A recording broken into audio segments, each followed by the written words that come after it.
அன்னை காமாட்சி அகிலாண்ட கோடி பிரம்மாண்ட நாயகியாக எழுந்தருளி அருள் புரியக்கூடிய அந்த காஞ்சி மாநகருக்கு இல்லாத சிறப்பா அந்த காமாட்சிக்கு என்ன சிறப்பு அப்படின்னா கருணை அப்படிங்கறத தவிர வேற என்ன இருக்கு? அந்த அம்பிகை 3 தெய்வங்களினுடைய நாயகியாகவும் நமக்கு காட்சி தருகின்றாள். காமாட்சியை வணங்கினா பராசக்தியை வணங்கின. காமாட்சி அம்மன் கோவில் காஞ்சிபுரம் சக்தி வழிபாட்டில் மிக முக்கியமான தலமாகும். அதன் வரலாற்றை தமிழில் சுருக்கமாக இங்கே காணலாம். பண்டைய தோற்றம். கோவிலின் வரலாறு பல்வேறு கணக்குகளை கொண்டுள்ளது. சில 5 முதல் 8ஆம் நூற்றாண்டு வரை காஞ்சிபுரத்தை ஆண்ட பல்லவர் காலத்தில் நிறுவப்பட்டது என்று கூறுகின்றன. சோழர் செல்வாக்கின் கூற்றுகளும் உள்ளன. மேலும் சில புராணங்கள் அதன் கட்டுமானத்தை மிக பிற்காலத்தில் வைக்கின்றன. முக்கியத்துவம். இது தமிழ்நாட்டில் உள்ள மிக முக்கியமான சக்தி பீடங்களில் ஒன்றாகும். காஞ்சி காமாட்சி, மதுரை மீனாட்சி, காசி விசாலாட்சி என்பது பொதுவான கூற்று இந்த 3 தேவி கோவில்களின் முக்கியத்துவத்தை எடுத்துக்காட்டுகிறது.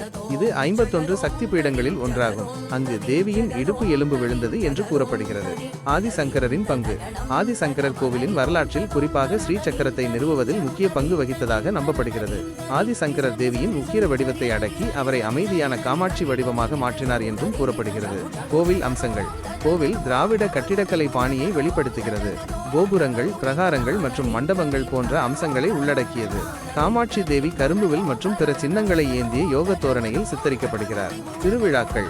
கோவிலில் பல்வேறு திருவிழாக்கள் நடைபெறுகின்றன. அவை பின்வருமாறு: மாசி உற்சவம், வைகாசி வசந்த உற்சவம், ஆடி திருவிழா, நவராத்திரி, ஐப்பசி பூசம், சங்கர ஜெயந்தி.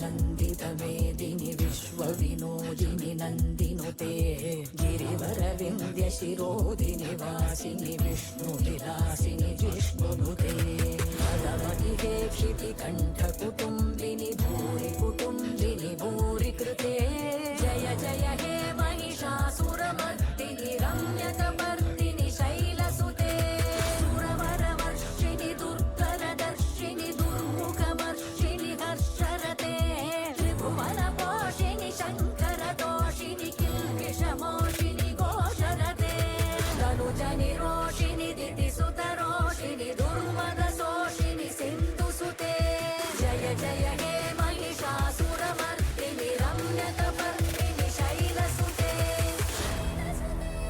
शैलसुते शैलसुते மொத்தம் போதியாகங்கள் நித்தம் செய்து பூஜிக்கும் பக்தி அதிலும் உன்னை காணலாம். பசி என்று தன் முன் வந்து கையேந்தி கேட்கும் போது தன் உணவை தந்தால் கூட உன்னை காணலாம்.